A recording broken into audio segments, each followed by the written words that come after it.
É uma alegria imensa tê-los aqui conosco nesse Evangelho, Vibrações e Paz, de segunda-feira à noite. A gente já conhece uma turminha, então é um reencontro de amigos, podemos assim dizer, né? Muito bom. Tem alguém vindo hoje pela primeira vez?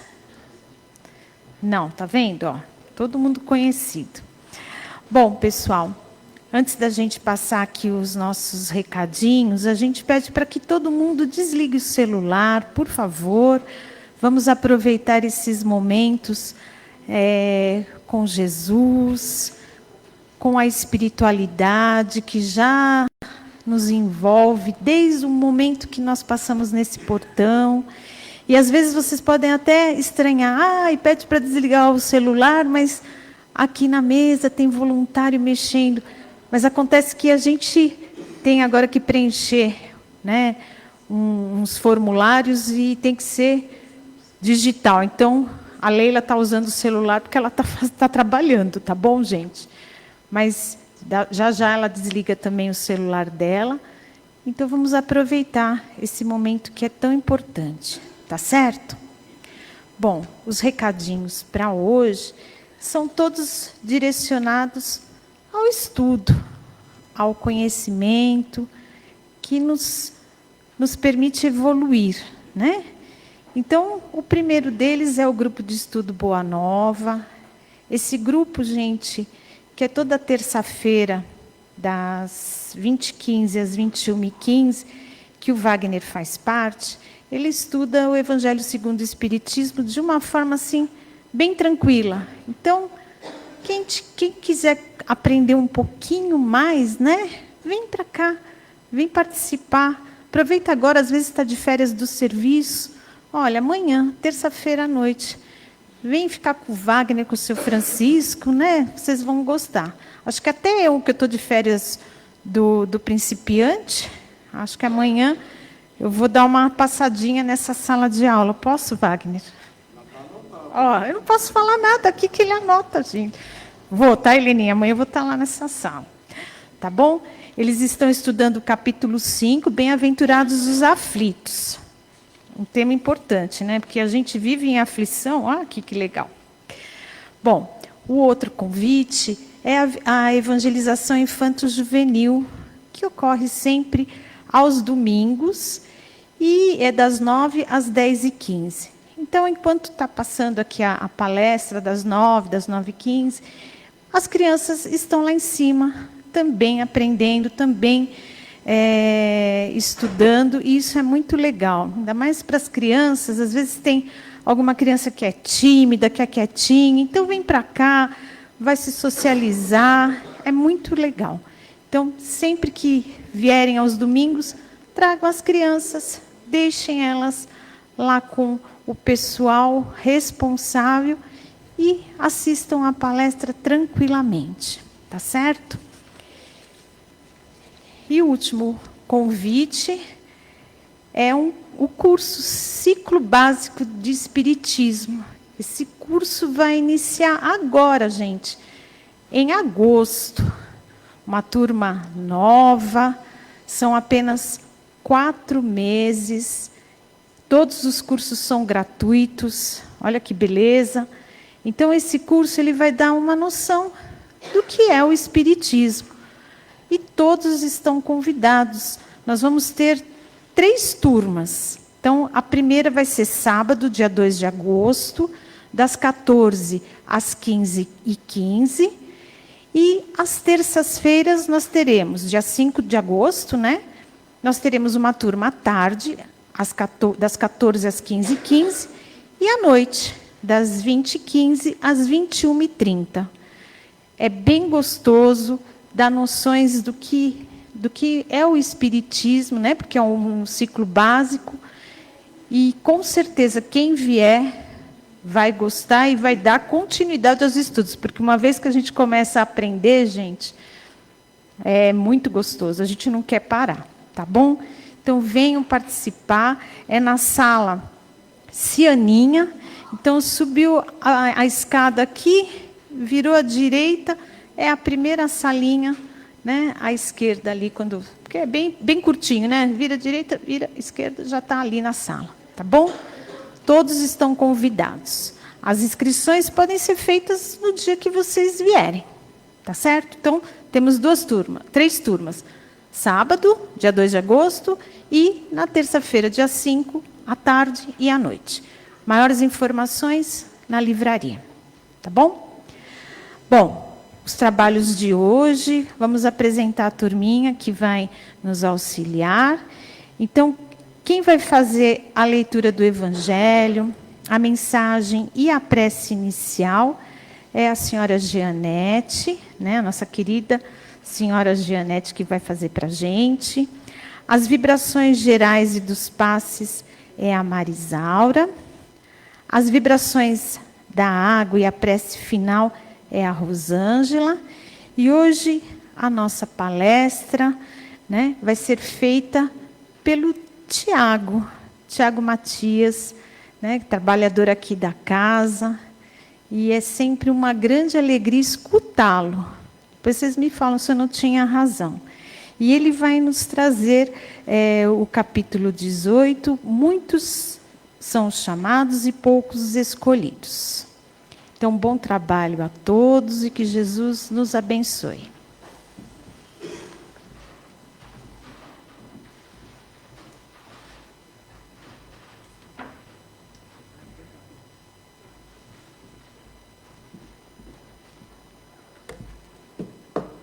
Obrigada.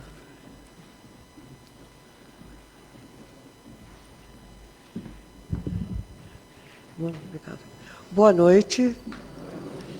Muitos os chamados e poucos os escolhidos. Mensagem inicial de Salomão.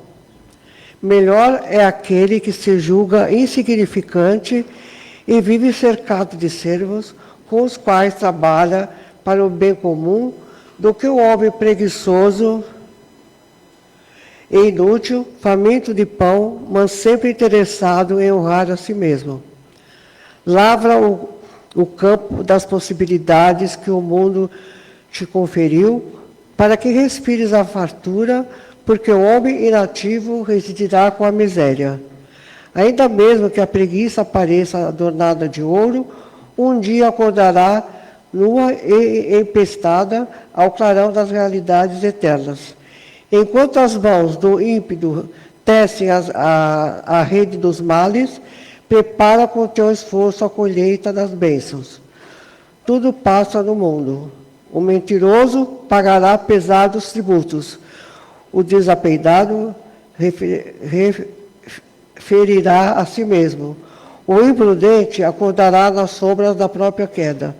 O avarento será algemado às riquezas que amontoou. O revoltado estará em trevas, mas o homem justo e diligente vencerá o mundo. De Chico Xavier, falando da Terra.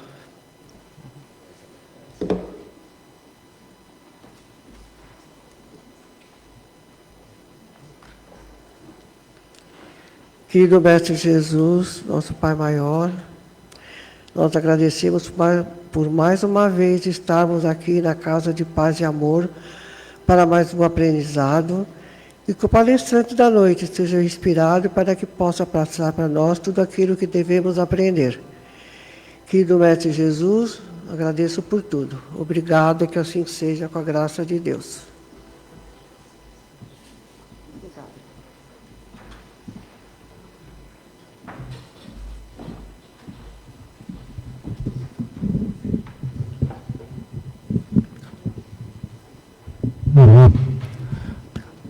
Boa noite a todos. Que Jesus continue a nos envolver durante toda a noite de hoje. Muito bem. Hoje nós temos uma tarefa, refletir um pouquinho sobre os 2 primeiros itens do capítulo 18, muitos os chamados e poucos os escolhidos. No Evangelho segundo o Espiritismo, o início do capítulo 18, Kardec reuniu para a gente uma parábola nesses 2 primeiros itens, né?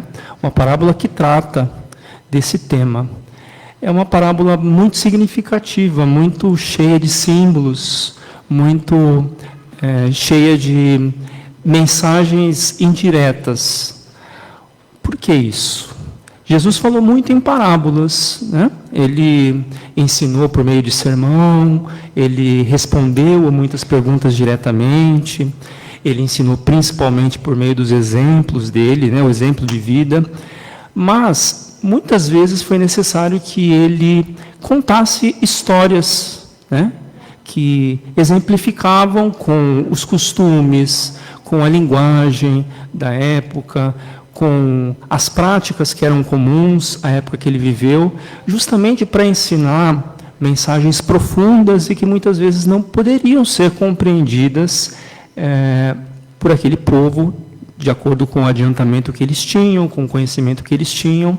Mas as parábolas, como elas diziam respeito ao cotidiano dessas pessoas, elas eram muito exemplificativas. Então, esse foi o primeiro motivo por que Jesus ensinou em parábolas. O segundo foi que os ensinamentos dele nos acompanham até hoje, nos são úteis até hoje. Então, estas histórias, que eram contadas muitas vezes por meio de fantasias, histórias que diretamente nós não compreenderíamos, podem inclusive ser interpretadas hoje em dia. Isso é uma utilidade muito grande para a gente, porque nós geralmente aprendemos mais quando há um exemplo, há uma história que diz respeito ao nosso dia a dia. E a parábola de hoje, ela não é das mais conhecidas, né? Geralmente a gente conhece a parábola dos talentos, a parábola do semeador, a parábola do filho pródigo. Essa não é uma parábola muito popular, mas eu considero que é uma parábola, é das parábolas que traz mais simbologia para a gente. É a parábola do banquete nupcial, ou das festas, ou do festim de núpcias, né? Que é a parábola que diz respeito, que conta a história de um casamento. Então, para a gente relembrar, ou para a gente conhecer, quem ainda não conhece essa parábola, eu trouxe o trechinho do Evangelho que justamente conta isso, né, conta a história para a gente. A gente tem em Lucas e a gente tem em Mateus. Não é muito curto, mas também não é muito longo, e eu pedi licença para os organizadores aqui do trabalho, né, para eu ler para vocês essa história, porque está no Evangelho, né, e como eu gostaria de explicar a parábola para vocês, eu acho que a leitura nesse momento vai ser bastante proveitosa, né. Então, o que acontece? Jesus voltou a falar, né, para quem ouvia em parábolas, e ele disse: o reino dos céus é semelhante a um rei que celebrou as núpcias de seu filho. Enviou os seus servos a chamar os convidados às núpcias, mas eles não quiseram ir. Tornou a enviar outros servos, recomendando: dizei aos convidados, eis que preparei o meu banquete. Meus touros e cevados já foram degolados e tudo está pronto. Vinde às núpcias. Eles, porém, sem darem a menor atenção, foram-se, um para o seu campo, outro para o seu negócio, e os restantes, agarrando os servos, os maltrataram e os mataram. Diante disso, o rei ficou com muita raiva e, mandando as suas tropas, destruiu aqueles homicidas e incendiou-lhes a cidade.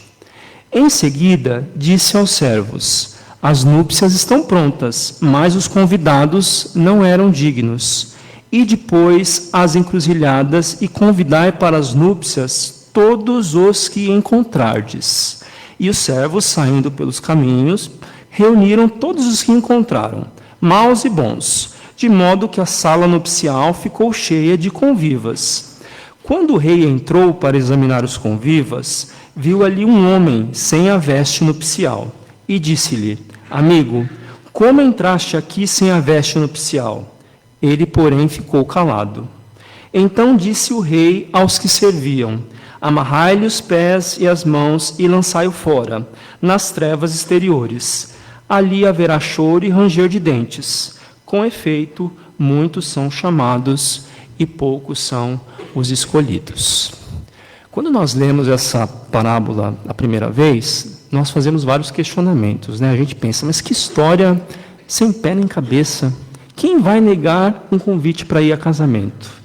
Todos nós somos convidados para uma festa, o que a gente faz? Se a gente gosta das pessoas, né? Geralmente. A gente vai, muito feliz, muito alegre. Se nós somos convidados, são pessoas que nos querem bem. Por que nós negaríamos esse convite? A história continua, muitos negam, têm seus afazeres. E aí, quando o rei convida pela terceira vez, ainda alguns convidados maltratam e ainda matam os servos enviados. Não faz sentido nenhum essa história. Lembra que eu falei no começo? Jesus contava histórias muito simbólicas. A época em que ele viveu, o casamento, as festas de núpcias, eram um evento social muito importante. As pessoas vestiam-se adequadamente para isso. Era um evento social, né? Era um símbolo de riqueza, inclusive. Essa mensagem foi direcionada aos fariseus e aos saduceus, né? Que prezavam muito pelos costumes. Mas Jesus, além disso, né? Jesus, para sensibilizar essas pessoas, ele coloca vários personagens e símbolos que nos remetem a questões atuais e a questões muito importantes para o espírito. Então, eu resolvi tentar explicar para vocês essa parábola e o significado dela com algumas perguntas, porque vários desses personagens representam pessoas, o próprio Jesus e a Deus, né, que estão na nossa vida e tem um significado muito importante. E a primeira pergunta que eu fiz foi a seguinte: por que o reino de Deus é comparado a uma festa? Por que o reino de Deus é comparado a uma festa de casamento? Por alguns motivos. Primeiro, existem muitas parábolas no Evangelho segundo o Espiritismo que falam sobre o reino de Deus. E isso tem motivo, né? Quando Jesus encarnou, o que os judeus esperavam? Que viesse um rei que os livrasse da escravidão, que instaurasse um novo reino, né? Que os libertasse e fundasse uma nova nação. Preferencialmente um rei guerreiro, muito briguento, muito forte. E Jesus veio humilde. Mas Jesus foi sensível ao que o povo da época entendia. Ele conta muitas parábolas, inclusive no início do Evangelho, segundo o Espiritismo, há uma passagem que Jesus responde a Pilatos que o meu reino não é deste mundo. Então Jesus não abandonou essa linguagem, essa figura do reino de Deus. Mas o reino de Deus não é um lugar para onde nós vamos. Não é o céu que muitas religiões, e às vezes nós mesmos aqui na doutrina, pensamos que iremos para lá um dia. O reino de Deus é um estado, né? É um estado de alma, de espírito nosso, né? Quando que nós gozaremos das benesses do reino de Deus? Quando nós nos harmonizarmos com as leis divinas, quando nós, de fato, vivenciarmos os exemplos de Jesus. E ele compara esse reino de Deus a uma festa, porque quando nós alcançarmos esse estado de plenitude, de desapego material, de virtuosismo, quando nós cultivarmos virtudes em nós mesmos, nós seremos pessoas não só harmonizadas com as leis divinas, mas nós seremos pessoas alegres, tranquilas, viveremos em paz com aqueles que nos rodeiam. Então esse é o primeiro motivo porque Jesus compara o reino de Deus com uma festa. Isso será um motivo de alegria para nós mesmos. Tem um outro motivo importante. A festa era uma festa de casamento, né? Casamento, à época e hoje em dia, continua significando o quê? União. Então, Jesus quis dizer aqui, com a parábola que ele contava, que alcançar o reino de Deus depende da nossa íntima conexão com as leis divinas, com Deus e a partir do exemplo dele encarnado. E que nós precisávamos, quando convidados, olha a história aí, né? Aceitar esse convite. Mas isso vai depender de nós, dos nossos esforços, né? E aí a parábola nos traz uma história que conta com um rei, o filho do rei, servos, aqueles que foram convidados e não aceitaram os convites. O que eles representam? Quem são essas pessoas? Por que elas estão nessa história que parece sem pé nem cabeça, mas faz todo sentido dentro desse capítulo, muitos chamados e poucos escolhidos? O rei, rico, cheio de posses, que não media esforços para celebrar o casamento do filho dele, que convida muitas pessoas e no final da parábola convida a todos, representa a Deus. Criador de todos, de nós, do universo, que não mede esforços para que todos nós estejamos nesta celebração, para que todos nós, de fato, nos harmonizemos com as leis divinas, seguindo o exemplo de Jesus e consigamos gozar da alegria, da paz, da felicidade de alcançarmos esse estado de plenitude. Para quem Deus organiza o casamento figurativamente? Para Jesus. Jesus é o filho dele. Está representado aí, aquele que vai casar.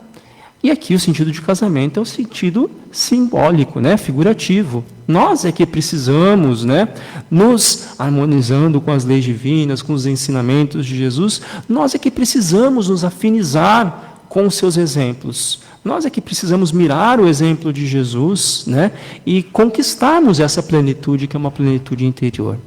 Nós é que precisamos aceitar o convite de participar desta festa, que é a plenitude do reino de Deus. Deus fez de tudo para que todos nós, toda a humanidade, indistintamente convidada para esta festa, aceitasse o convite. Então, Deus enviou os seus profetas, representados aí pelos servos. O que os servos que foram convidar representam? Desde Moisés, que propôs, que recebeu na lei das 12 tábuas os mandamentos inicialmente entregues ao povo hebreu, mas todos os profetas que vieram, preparando o caminho para a vinda de Jesus. Só que o que o povo fez e o que muitas vezes nós fazemos hoje em dia? Nós negamos o convite. Nós temos afazeres mais importantes, como a parábola diz, nós temos que cuidar do campo, nós temos que cuidar das nossas posses, das decisões do dia a dia, e nós não vamos aceitando esse convite. E na história da humanidade foi acontecendo isso. Veio Moisés, veio Elias, veio Isaías. Se a humanidade fosse aceitando o convite, porque os servos são enviados de Deus, são os profetas, Jesus não precisaria ter encarnado. Mas o povo, e nós nos colocamos dentre eles, nós não sabemos quando nós encarnamos, provavelmente nós passamos por essa história em momentos anteriores da nossa vida. Nós fomos negando o convite. Mas Deus, amor infinito, muito misericordioso, o que Ele fez? Enviou um profeta dos profetas para nós, Jesus. Na parábola é o casamento organizado. Então, foram feitos vários convites. Nós não fomos aceitando esses convites. Então, vou organizar uma grande núpcia. E agora nós temos um noivo, que é Jesus. Nós vamos aceitar esse convite? Nós aceitamos esse convite, pessoal. O que nós fizemos com Jesus? Nós só não o ouvimos direito como nós o acusamos. Nós esperávamos um rei guerreiro, veio um servo humilde, um exemplo de humildade. Nós o crucificamos. Na parábola, o que acontece? Os convidados, eles maltratam os servos. Alguns convidados até matam alguns dos servos que levam o convite. Foi o que nós fizemos. Quem eram os primeiros convidados? É muito exemplificativo aqui, muito simbólico para a gente. Primeiramente, Deus escolheu um povo, muito entre aspas, não porque é um povo privilegiado, porque era o povo que estava mais preparado para receber a boa nova. Os judeus foram os primeiros, não porque eles eram privilegiados e receberiam a terra prometida, nesse sentido simbólico, mas porque eles já tinham inicialmente alcançado uma religião monoteísta. Culturalmente, eles estavam mais propícios para entenderem, para compreenderem a unidade da divindade de Deus e receberem o seu filho. Mas os judeus não fizeram isso. Mas nós não podemos culpar o povo inteiro. A maioria não quis fazê-lo. Os primeiros convidados eram eles. Mas o que a parábola conta depois? Deus desistiu da sua criação? Desistiu da sua humanidade? Não. Ele seguiu fazendo os convites. Só que depois disso, alguns convidados buscaram desculpas, como eu disse para vocês, né? E nós fazemos isso hoje em dia, né? Nós recebemos convite todos os dias, porque Deus vai mandando não só os seus enviados, mas sinais para nos mobilizar em vida, né? Para que nós, de fato, tenhamos a preocupação conosco mesmo de participar efetivamente deste banquete, desta festa, nesse sentido figurativo, que é nos harmonizarmos com Deus a partir do exemplo de Jesus. Mas nós muitas vezes não só buscamos desculpas, como na parábola alguns convidados buscaram, tinha que cuidar do campo, tinha que cuidar dos animais, não podia naquele momento, e nós não fazemos isso. Eu tenho que tomar uma decisão, eu tenho que trabalhar, eu tenho que cuidar de um filho, eu tenho que conquistar bens materiais, e nós vamos esquecendo dessa transformação interior, porque temos que passar, porque isso diz respeito a nós mesmos. Muitos destes cometem atos, muitos de nós, melhor dizendo, né, atos que a parábola contou, né, nos exemplificou como aqueles que não só negaram o convite, mas maltrataram os servos, mataram os servos. E depois disso, o que a parábola diz? O rei ficou muito bravo com isso, né? Reagiu com raiva e até mandou destruir matar aqueles que tinham se voltado contra os seus servos. O que representa isso? Que Deus castiga? Que nós seremos punidos? Nada disso. Aqui estamos a representar o princípio da causa e efeito. Nós teremos que, cada um de nós individualmente, sem sermos julgados, o julgamento é interior, que arcar com as consequências de como nós estamos lidando com esse convite que recebemos todos os dias. Muitas vezes nós pensamos que só missionários, só religiosos, só grandes autoridades recebem convites relevantes. Mas cada um de nós recebe. Na parábola, Deus não manda convidar a todos, né, que é o rei, num certo momento? Então vá a todos os caminhos, foi o que eu li para vocês, e convide quem encontrardes. Está aí espelhada a bondade e o amor incondicional de Deus por cada um de nós. Quando os judeus não bem receberam a boa nova, o que ele fez? Não só não abandonou o povo judeu, mas como estendeu a boa nova a todos os outros, muitas vezes aqueles que não estavam tão preparados ainda para receber a boa nova, tanto espiritualmente, quanto cientificamente, como culturalmente. Foi o trabalho, por exemplo, que os apóstolos fizeram depois do desencarne de Jesus, principalmente Paulo de Tarso, os apóstolos e todos os seus discípulos. É o trabalho que é feito por todas as religiões do planeta para divulgar, né, o cristianismo, aqui no nosso caso, o espiritismo, que é um cristianismo espiritualista, né? Deus não faz distinção entre aqueles que devem receber a boa nova. Deus não faz distinção para nos convidarmos a cada dia. Eu não preciso ser um grande missionário, eu não preciso ser um grande religioso, eu não preciso ser um grande político, porque cada um de nós tem o propósito de aceitar o convite para a festa de núpcias, porque cada um de nós precisa ainda se transformar interiormente. É nesse sentido que o capítulo diz que muitos são chamados, nós poderíamos até transformar, todos são convidados. Quantos de nós escolheremos aceitar o convite e participar da festa? E depois disso, né, o que aconteceu? Quando Deus, ou o rei, na parábola, estende o convite para todos, a festa se enche, né, de convidados. Só que não basta ser convidado para uma festa. Eu não disse para vocês que a comparação no início, que a comparação à festa é porque quem vai a uma festa se alegra, compartilha, confraterniza, tem momentos de alegria, mas para fazer isso, nós precisamos de um esforço pessoal para nos transformarmos internamente. E aí vem mais um símbolo da parábola. Quando o rei avista um dos convidados sem os trajes nupciais, o que ele faz? Expulsa este convidado da festa. O que significa esse símbolo? O que são esses trajes? É a nossa preparação interior e espiritual para, de fato, gozarmos da comunhão que precisamos alcançar com a divindade, com Deus, com os seus ensinamentos por meio de Jesus. Os trajes nupciais são as virtudes que nós estamos conquistando ao longo das nossas existências. Nós estamos bem trajados? Como está a listinha de virtude de cada um de nós? Estamos conseguindo nos despir para cada festa um traje próprio? Não é assim que o costume da época dizia?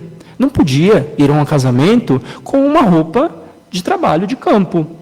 Eu não posso querer participar das benesses, das alegrias, da comunhão com Deus, se eu não estiver preparado internamente para isso, espiritualmente falando. Se eu não tiver conquistado pelos meus próprios esforços as virtudes que são necessárias para substituir as minhas imperfeições. O meu egoísmo, a minha vaidade, a minha indiferença, né? Tudo o que o rei foi detectando por meio de seus servos nos convidados que negavam, eram vestes inadequadas. Para adentrar a festa, não bastava ser convidado e aceitar o convite. Aí que vem, poucos serão os escolhidos, porque é preciso que cada um faça a sua reforma íntima, para que essas virtudes estejam conosco. Senão nós não conseguiremos participar dessa festa. Né? E é nesse sentido que não só os trajados inadequadamente saem da festa, mas como Jesus anuncia, né, como se fosse ao final da parábola, como se fosse uma frase final, né, uma moral da história. Ele diz, né, nesse final, aqueles que tiverem sido chamados, mas não tiverem escolhidos, infelizmente, estarão no lugar de trevas, simbologia de novo, onde haverá choro e ranger de dentes. É uma ameaça de Jesus para nós? Não. É uma simbologia que era compreendida pelo povo da época, para quem ele contava aquela parábola. Mas o que significa hoje em dia essas trevas e esse choro e esse ranger de dentes? Que enquanto nós, convidados, não aceitarmos os convites que Deus insistentemente faz a nós, às vezes aceitando o convite, não nos trajamos adequadamente. Porque isso acontece quando nós nos chamamos cristãos, mas não vivenciamos o cristianismo. Quando nós anunciamos que temos uma religião, mas não praticamos na nossa vida atos concretos que espelhem os ensinamentos da moral dessa religião. Esses seremos nós, sentados na festa, mas com os trajes inadequados. E o que Jesus está querendo dizer é que enquanto as vestes estiverem inadequadas, enquanto nós formos convidados, mas não aceitarmos os convites, nós ainda teremos que expiar em encarnações sucessivas os erros que fomos cometendo. Reparar no sentido não de ser castigado, mas no sentido de corrigir em nós mesmos esses erros. Ir tirando as vestes inadequadas e substituindo pelas virtudes que nos abrirão a porta para vivenciar efetivamente a alegria de estarmos nesta festa, compartilhando com pessoas queridas a harmonia de vivenciarmos a mesma moral cristã. Enquanto isso não acontecer dentro de nós inicialmente, nós teremos que nos aperfeiçoar. Nós teremos que reparar, nós teremos que trabalhar os defeitos que carregamos em nós mesmos ainda, para substituí-lo por virtudes. Veja quanta coisa bonita, né? Essa parábola nos traz. Quão significativa. Parece uma história sem pé nem cabeça, né? Alegórica demais, mas Jesus era muito sábio, né? Não era só médico dos médicos, era pedagogo dos pedagogos. Quantos ensinamentos. Eu vou encerrar com uma mensagem que fala justamente sobre este reino de Deus, que não é um lugar, né, para onde nós vamos fisicamente falando, mas é um estado de plenitude que nós temos que buscar, alcançar dia a dia. Para o reino de Deus, está no livro Alma e Coração de Chico, né? É o Espírito de Emmanuel que dita para ele. Para que atinjamos no mundo o reino de Deus, não nos pede o Senhor peregrinações de sacrifício a regiões particulares. Espera, entretanto, demonstremos coragem suficiente para viver, dia por dia, no exato cumprimento de nossos deveres, na viagem difícil da reencarnação. Não exige nos diplomemos os preceitos gramaticais do idioma. Espera, porém, que saibamos dizer sempre a palavra equilibrada e reconfortante. Não nos obriga à renúncia dos bens terrenos. Espera, todavia, que nos dediquemos a administrá-los sensatamente. Não nos impele a ginásticas especiais para o desenvolvimento prematuro de forças físicas e psíquicas. Espera, entretanto, nos esforcemos para barrar pensamentos infelizes, dominando as nossas tendências inferiores. Não nos solicita a perfeição moral de um dia para outro. Espera, contudo, nos disponhamos a cooperar com ele, suportando injúrias e esquecendo-as em favor do bem comum. Não nos determina sistemas sacrificiais de alimentação. Espera, porém, sejamos no respeito ao corpo que a lei da reencarnação nos haja emprestado. Não nos aconselha o afastamento da vida social. Espera, no entanto, que exerçamos bondade, paciência, perdão e amor. Jesus não nos pede o impossível, solicita-nos apenas a colaboração e trabalho na medida de nossas possibilidades humanas. Cabendo-nos, porém, observar que, se todos aguardamos ansiosamente o mundo feliz de amanhã, é preciso lembrar que, assim como um edifício se levanta da base, o reino de Deus começa de nós. Que assim seja.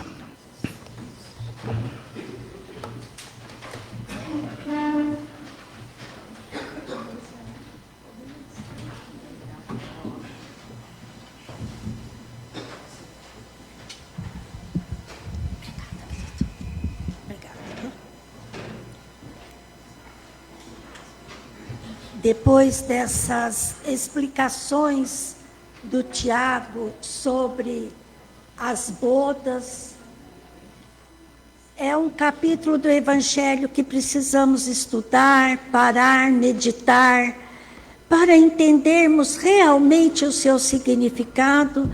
Nós te agradecemos, Tiago, pela sua reflexão, pelo seu estudo, por ter participado conosco, de tudo aquilo que você aprendeu, de tudo aquilo que você apreendeu deste capítulo do Evangelho. E assim, envolvidos nesta luz, na luz de Jesus, na luz de Maria, nós vamos nos concentrando agora na segunda parte do nosso trabalho, que são os passes. Os nossos queridos trabalhadores se prepararam hoje durante todo o dia e neste momento estão se preparando para ministrar o passe em cada um. Que possamos nos sentar confortavelmente, permitindo a passagem deles pelos bancos, e assim nós vamos iniciando os passes fileira por fileira. Que esta luz que se faz no salão possa penetrar pelo alto do nosso cérebro, da nossa cabeça, penetrando todo o nosso corpo físico, fazendo uma grande limpeza em nossos pensamentos, em nossas emoções, que hoje, durante o dia, carregamos no início da semana, que às vezes começamos a semana tão atribulados, que possamos, com esta luz, amenizar as nossas dores, as nossas preocupações, agradecendo a Jesus todas aqueles pedidos que fizemos e que tivemos um resultado positivo. Às vezes o resultado não foi aquilo que esperávamos, mas é o melhor que temos para que possamos aprender e para que possamos evoluir. Envolvendo todo o nosso corpo físico, que todas as nossas dores sejam amenizadas, que todos os nossos desconfortos sejam exterminados e assim possamos sair daqui com o nosso corpo físico refeito, com as nossas energias refeitas do dia de trabalho, de um dia cansativo. Que os nossos pensamentos possam ser transformados em positivos, que as nossas emoções sejam revigoradas, que o perdão passe a fazer parte do nosso vocabulário, que a boa vontade nos acompanhe durante toda a semana, e assim, envolvidos nesta luz que se faz no salão, nós vamos trazendo para o passe todos aqueles familiares que necessitam, porque estão esperando o resultado de um exame, o encaminhamento para um médico especialista, aquele familiar que às vezes está desempregado, os casais que estão em desarmonia, os casais que estão enfrentando os tribunais em uma separação, na guarda dos filhos. Vamos também envolvendo nesta luz todos aqueles que estão em desequilíbrio emocional, pensando muitas vezes em dar cabo à sua própria vida, como se isto fosse a solução. Vamos envolver a cada um com muita luz, com muita paz, com este passe, com essa energia que acabamos de receber. E agora, após esse passe maravilhoso que envolvemos a todos, nós vamos envolver os hospitais, as casas de repouso, nós vamos envolver as penitenciárias, os orfanatos, a Fundação Casa, as casas de repouso, os idosos que estão em casa sozinhos, às vezes sem ter quem lhes dê um medicamento, sem uma companhia. Vamos envolver os filhos que não visitam os seus pais, os familiares que estão brigando por herança. Vamos envolver a toda a humanidade com muita luz, com muita paz, com muita harmonia. Envolvendo assim o planeta Terra, nós rogamos a Maria que ela chegue até seu Filho Jesus e coloque os nossos humildes pedidos por todos os nossos irmãos que se encontram em guerra, por aqueles que estão desalojados, por aqueles que estão sem comida, sem água, por aqueles que estão transitando de um país para o outro, andando milhares de quilômetros à procura de um abrigo. Vamos envolver todos os governantes com muita luz, com muita paz, para que eles possam governar com amor, com sabedoria e principalmente com muita honestidade. Envolvendo também aqueles que estão planejando as guerras. Que o amor de Jesus, que esta luz que se faz no salão, possa tocar a cada um, para que eles tenham um minuto de consciência que todos nós somos irmãos e que nenhum pedaço de terra, nenhum metal vale uma vida humana. Envolvendo o nosso Brasil, de norte a sul, de leste a oeste, o presidente e todos os governantes, envolvendo a Câmara dos Deputados Federais, o Senado, os governadores dos estados, os deputados, as prefeituras, os prefeitos, os vereadores, todos aqueles que decidem pela vida de milhares de pessoas, que eles tenham um minuto de consciência de que todos nós pertencemos ao único planeta e que todos nós somos irmãos. Envolvendo a Casa de Paz e Amor, as urnas que estão ali fora, os pedidos que nela foram depositados dos encarnados e desencarnados, que todos, dentro da medida do possível, possam alcançar a luz, a glória, para que seu pedido seja transformado em paz, em realização e principalmente em progresso para cada um.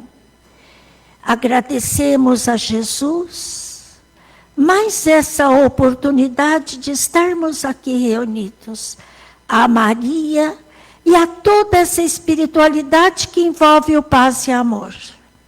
A todos os nossos amigos espirituais que aqui já trabalharam, que abraçam a cada um de nós, com muita luz, com muito amor e com muita alegria de aqui estar.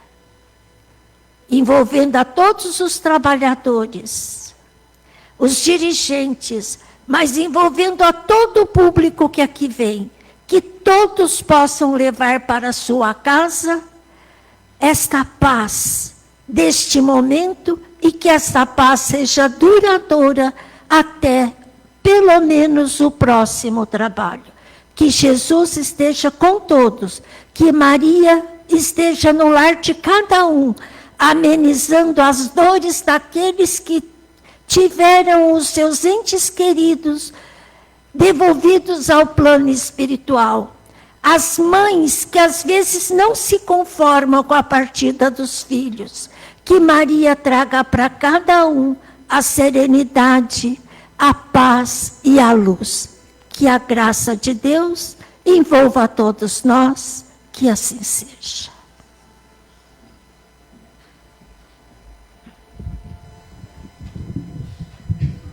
E agora que estamos harmonizados, vamos vibrar por nossas águas, passando a fluidificação das águas.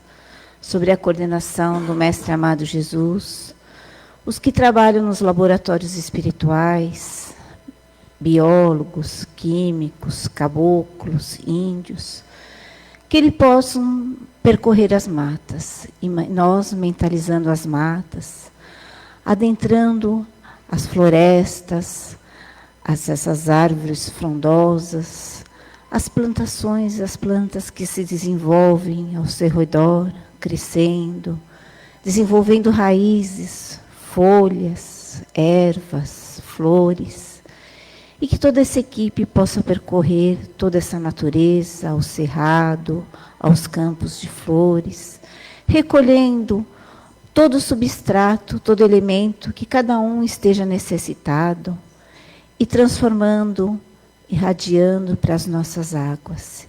E assim, essas águas vão se transformando em poderoso medicamento, que ao ingeri-las 2 vezes ao dia, em pequena quantidade, vão atingir aquela célula, aquele órgão que mais estamos necessitados. E quem faz o uso de medicamento contínuo, esse medicamento seja potencializado.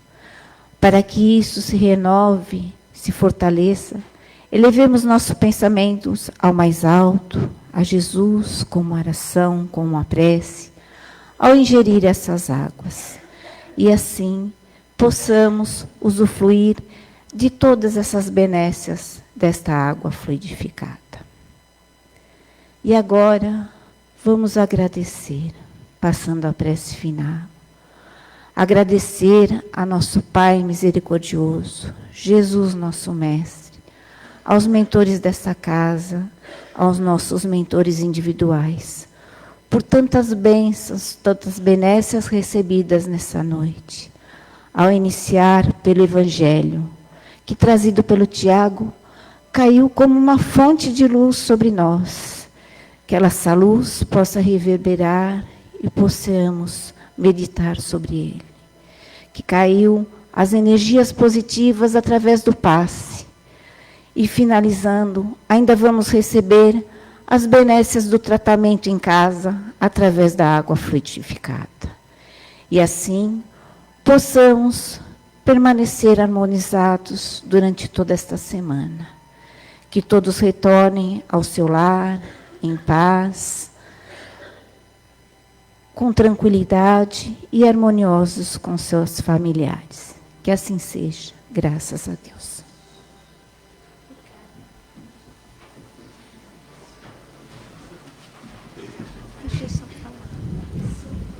Uma boa semana para todos, com muita paz, muita saúde e muito.